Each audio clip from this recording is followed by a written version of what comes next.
4 juin 2023 à Brazzaville, c'est un grand événement car aujourd'hui les fidèles kimongistes de la République du Congo, précisément ceux de Brazzaville, mais il faut le dire que les fidèles kimongistes sont venus des 4 coins de la République du Congo, ceux de Pointe-Noire, de Dolisie, de Nkayi, de Luzima et de Boko, du Pôle Nord, sont tous ici au centre kimongiste de Brazzaville. Objectif, participer à ce grand culte sacerdotal où les fidèles kimongistes ont pris pour la première fois, sans la présence du chef spirituel, ils ont pris la Sainte Seine. L'officier du jour, le révérend Surbaïs Swaleng, il a martelé sur les livres bibliques qui montrent et qui explicitent qu'est-ce que c'est réellement la Sainte Seine. La Sainte Seine, ou la communion pour le représentant de la ville de Kinshasa, dans sa prédication, se définit comme une garantie pour la résurrection de l'homme à la vie éternelle. Illustration tirée du livre de l'Évangile selon Saint Jean, chapitre 6, versets 48 à 57. Prédication ancrée sous le thème « Dieu maîtrise les comportements des bonnes personnes ». Yango balobi na biso ete Nzambe ayebi etamboli pe bizaleli ya bana na ye ya bato malamu. Le Seigneur connaît la conduite des fidèles. Papa contrôle la biso.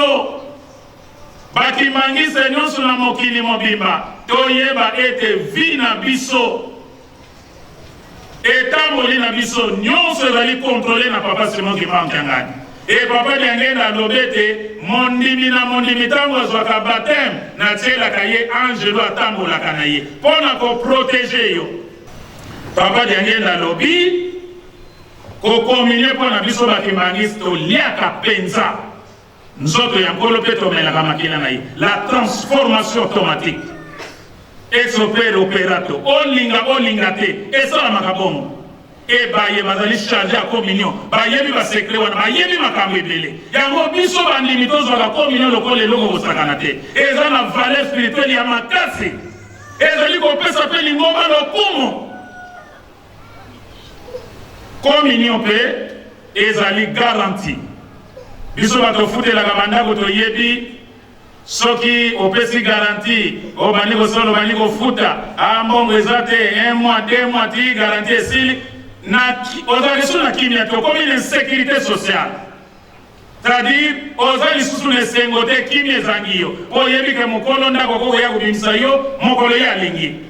Ndenge moko na biso bandimi. Communion ezali garantie spirituelle ya foi na biso. Ezali tozali ko renouveler alliance na nkolo. Renouvellement de l'alliance. Même yemo nkolo iso anobi. Tango bozali komela makila na ngai yangwane ezali pona alliance ya sika, nouvelle alliance. Talantina ya communion.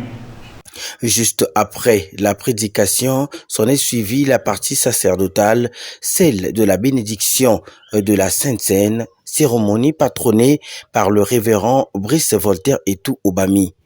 Sur instruction et bénédiction du patron de la 4e génération, sa divinité Papa Simon Kimangou Kangani. Après une prière dite tour à tour par les émissaires du siège international Camp-Manuel Jérusalem de l'église de Jésus-Christ sur la terre par son envoyé spécial Papa Simon Kimangou, le président du collège exécutif de la République du Congo clôture la prière.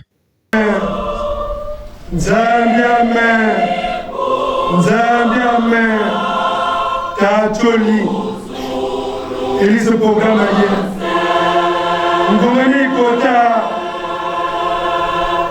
mbala suwaki sumolala osa wiyayo samasa besande nziame tangumeko banayo kumo Brazzaville yikole aya tanzu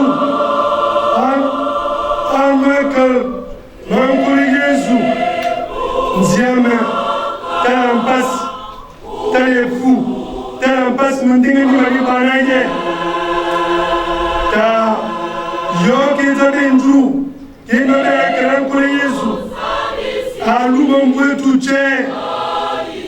Et puis là là, en passe mandingue Bange, Baliso Puto, Bali Mambas Molimo, Tafa, Wabanayapu, Wamagata, Nziame, Yo Ganjuri Tabe, Yakamene Mankule Yesu, Taika Komyo, Eka Kungisa Ibanayen Kumogasafi, Nziame, Yo Ikusama, Eshomon Bwetu, Badengi Anjangatse.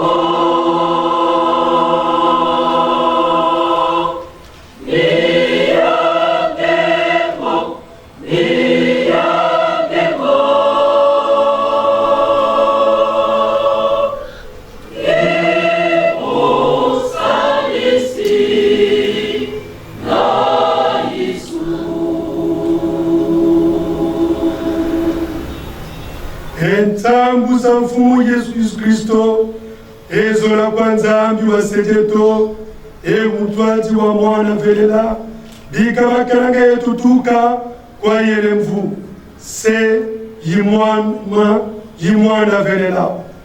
Amen. Amen. Plus de 2500 fidèles kimonguistes ont pris part à la Sainte Seine de ce jour qui entre dans les annales de l'histoire de l'église kimonguiste au Congo-Brazzaville. Le culte a donc connu son bon déroulement normal, sans incident ni mineur ni majeur. Une cérémonie haute en couleur, remplie d'euphorie au cours de son exhortation, le révérend Brice Voltaire Etou Obami a remercié le numéro 1 de l'église kimonguiste, sa divinité Papa Simon Kimbangu Kyangani, pour avoir permis aussi doter le Congo-Brazzaville de cette grâce spirituelle, désormais de participer à la Sainte Seine 2 fois l'année, ce qui est une première depuis 1958, date marquant la reconnaissance de l'église kimonguiste au Congo-Brazzaville par le pouvoir colonial français. Et moi, ni solo, Brazzaville, Congo-Brazzaville et Bandira Makambu. Et moi, ni solo, Tozalina 2023, 3, 5, 15. Et moi, ni solo, les années il y a 105 ans. Alliance Nzambe a Pesipiso la Sika. Banda Bangongawe Leki Tokumi Bomoko. Nzoto ne makila nkole Yesu et komisi biso Bomoko. Bamaladi et Bwakami. Liwa eke musika. Papa c'est ndenge eke musika. Bilembo ezali komonana. Tosa la confiance na tata molimo santo. Bandimi. Oyo balinzoto pe bameli makila ya nkolo Yesu. Nyonso basalobaki na biso.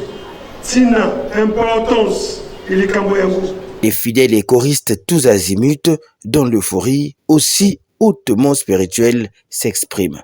Oui, nous sommes là sur instruction de son éminence Papa Simon Kimbangu Kyangani, chef spirituel et représentant légal de l'église Kimbangis, qui nous a envoyé délégué ici au Congo-Brazzaville pour une mission de supervision de la Sainte Seine.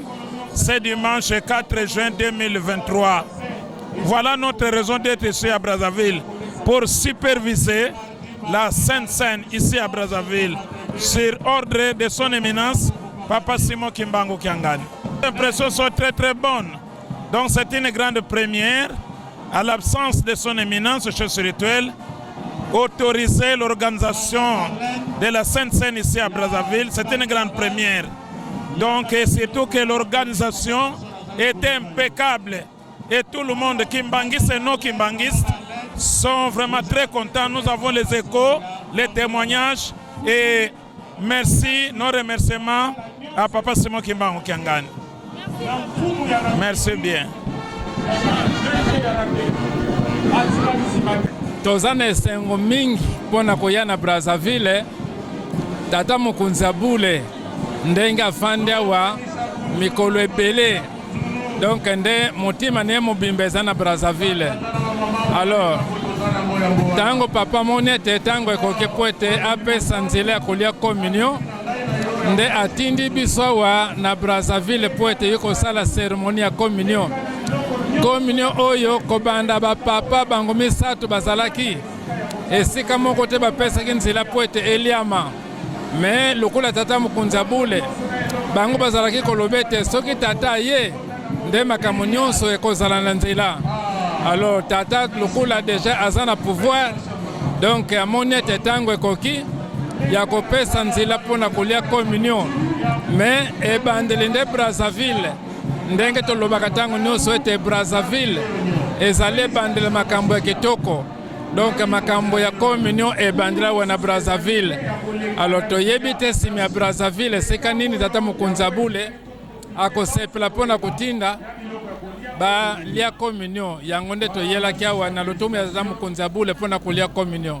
Nzambe azali Nzambe pamba te 17 mobimba kobanda papa yaki awa na Brazzaville na Congo Brazzaville.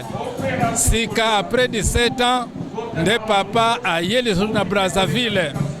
Alors tozalaki koyoka 3, 5, 15 or ke makambo nyonso ezalaki kozela le 2023.